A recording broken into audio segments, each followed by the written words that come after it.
Kerajaan Matan IV di Tanjung Pura berdirinya dalam tahun 1762, pindahan dari Kerajaan Matan III di Tanah Merah, didirikan oleh Sultan Jamaluddin Matan IV. Sultan Jamaluddin adalah anak Sultan Ma'azidin bernama Gusti Arma bergelar Pangeran Ratu. Kerajaan Matan IV yang lebih terkenal dengan nama Kerajaan Tanjung Pura, karena raja-raja di kerajaan yang ada di Kabupaten Ketapang ini berasal dari Kerajaan Tanjung Pura.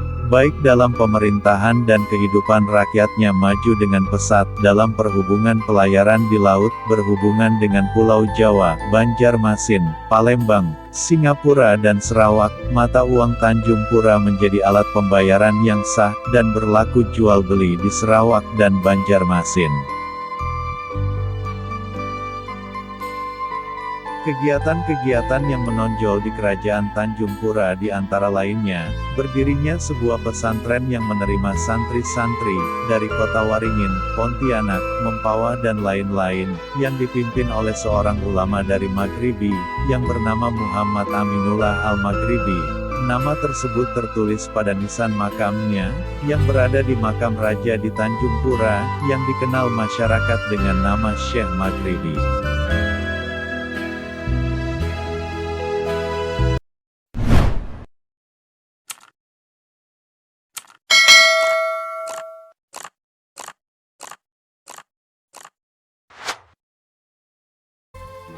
Dalam kehidupan suami istri, Sultan Jamaluddin mempunyai permaisuri yang bernama Mas Afam, putri dari Gusti Sena yang bergelar Pangeran Jayaputra, cucu dari Pangeran Mas Suryanegara atau Upu Daeng Manambon di Mempawah, dan mendapat anak dua orang yang bernama Putri Fatimah bergelar Ratu Sultan dan Putri Ratu Zula. Pada suatu hari, Sultan Jamaluddin mengadakan musyawarah dengan para pangeran-pangeran, membicarakan masalah upeti-upeti yang diterima oleh Kerajaan Matan IV Tanjung Pura. Dalam musyawarah itu diterima berita bahwa Sultan Kasim dari Kerajaan Pontianak tidak mau lagi membayar upeti kepada Kerajaan Matan IV. Oleh karena itu musyawarah perlu segera diadakan guna mengambil langkah selanjutnya. Hasil keputusan musyawarah memutuskan bahwa Kerajaan Matan IV di bawah pimpinan Sultan Jamaluddin akan menyerang Kerajaan Pontianak, dengan maksud supaya Sultan Kasim mau kembali membayar upeti, yang telah dijanjikan kepada Kerajaan Matan IV, dan memerintahkan kepada panglima-panglima untuk mempersiapkan hulu balang yang tangguh, sedangkan keberangkatan menuju Pontianak hari Jumat depan, pada salat Jumat.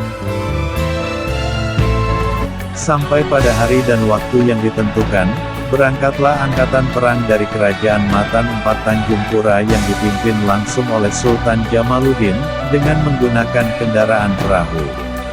Adapun Sultan Kasim pada waktu itu sedang duduk mendengarkan khutbah Jumat di Masjid Kerajaan Pontianak. Ia terlelap, dan di saat ia tertidur itu terdengarlah suara yang berbunyi, "Sultan Kasim." Sultan Jamaluddin beserta angkatan perangnya berangkat dari Kerajaan Matan IV Tanjung Pura, untuk menyerang Kerajaan Pontianak.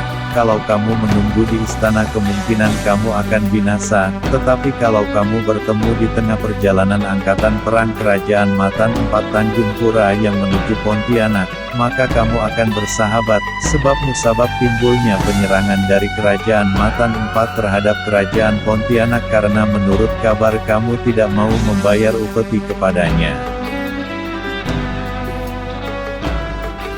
Selesai salat Jumat, Sultan Kasim kembali ke istana memerintahkan kepada pengawalnya untuk mempersiapkan perahu dan perancing, serta perbekalan makanan secukupnya karena beliau akan memancing ke Sukalanting. Demikianlah setelah persiapan perbekalan telah cukup, berangkatlah Sultan Kasim beserta pengawalnya pergi ke Sukalanting sambil memancing menunggu lewatnya angkatan perang Kerajaan Matan IV Tanjung Pura.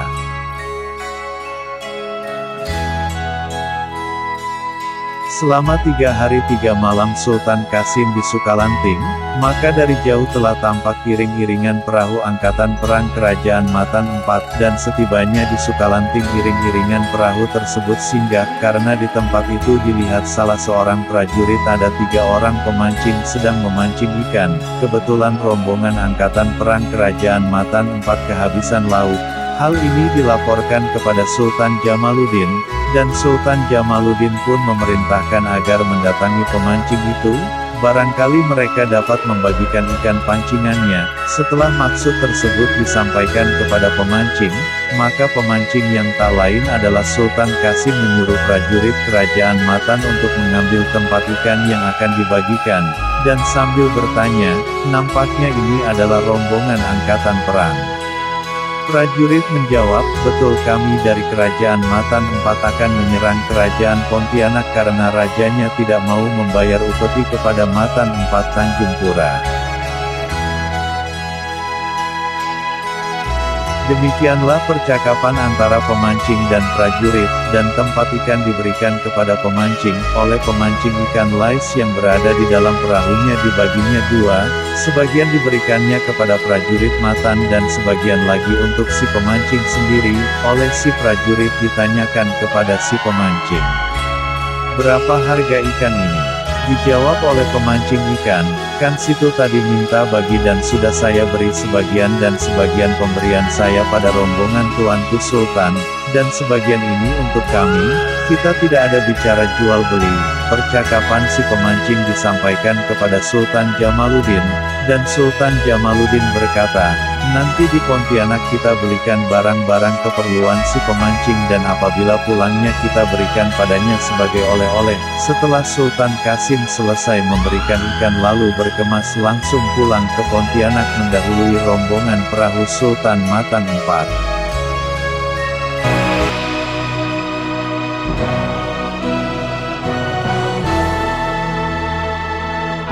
Setibanya di istana kerajaan Pontianak, Sultan Qasim memerintahkan kepada pangeran-pangerannya bersiap-siap untuk menyambut kedatangan Sultan Jamaluddin dari Kerajaan Matan Tanjung Pura, dengan segala kebesaran adat istiadat di waktu itu. Setelah sampai iring-iringan perahu angkatan perang Kerajaan Mataram IV di istana kerajaan Pontianak, maka Sultan Jamaluddin menanyakan kepada pengawal apakah Sultan Qasim ada di istana. Maka jawab pengawal, ada, dan Sultan Jamaluddin dipersilakan naik menuju istana. Setibanya di istana Sultan Jamaluddin mengucapkan salam, dan disambut pula salamnya oleh Sultan Qasim. Seraya mempersilahkan duduk kepada Sultan Jamaluddin pada tempat duduk yang telah disediakan, dan dihadiri oleh pangeran-pangeran kerajaan Pontianak. Sultan Jamaluddin terus duduk sambil memperhatikan keadaan Sultan Qasim, maka Sultan Jamaluddin berkata, bukankah Adinda kemarin yang berjumpa dengan kami di Sukalanting, dan memberikan sebagian ikan kepada kami? Coba ceritakan kepada kami apa sebab dan maksudnya. Sultan Qasim menjawab, pada hari Jumat yang lalu, ketika saya mendengar khotib membaca khutbah di Masjid Kerajaan Pontianak, saya tertidur di waktu itu, terdengar oleh saya suara yang berbunyi. Sultan Qasim, Sultan Jamaluddin pada Jumat ini berangkat dari Kerajaan Matan IV Tanjung Pura menuju Kerajaan Pontianak untuk menyerangmu, karena menurut kabar kamu tidak lagi membayar upeti kepadanya.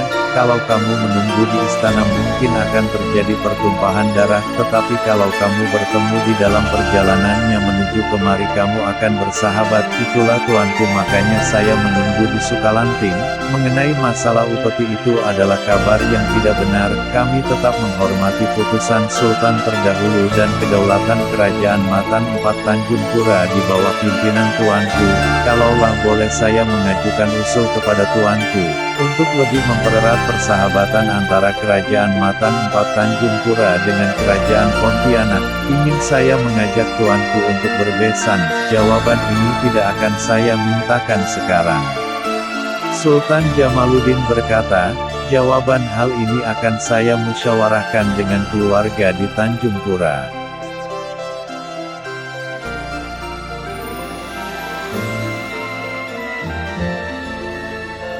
Selesai pertemuan tersebut Sultan Jamaluddin beserta pengirimnya diantar oleh Sultan Qasim menuju tempat penginapan yang telah disediakan. Keesokan harinya setelah siap segala sesuatunya, berangkatlah rombongan angkatan perang Sultan Jamaluddin kembali ke Tanjung Pura. Kedatangan Sultan Jamaluddin disambut pangeran-pangeran dan rakyat di Kerajaan Matan IV Tanjung Pura. Sultan Jamaluddin menjelaskan hasil pembicaraannya dengan Sultan Qasim, juga tentang upaya mempererat persahabatan, dengan diadakannya keinginan untuk berpesanan kedua sultan. Demikianlah beberapa tahun kemudian terjadilah pernikahan Syarif Abu Bakar atau Wan Tebu bergelar Pangeran Muda bin Sultan Qasim dengan putri Fatimah bergelar Ratu Sultan binti Sultan Jamaluddin, dan dikaruniai Tuhan seorang putra bernama Syarif Husna Al-Qadri. Setelah Syarif Abu Bakar Al-Qadri meninggal, Ratu Sultan atau Putri Fatimah menikah dengan Pangeran Adipati Mangkurat Anom Kesumanegara atau Mursal bin Iranata, sedangkan Ratu Jula menikah dengan Pangeran Cakra dari Kendawangan.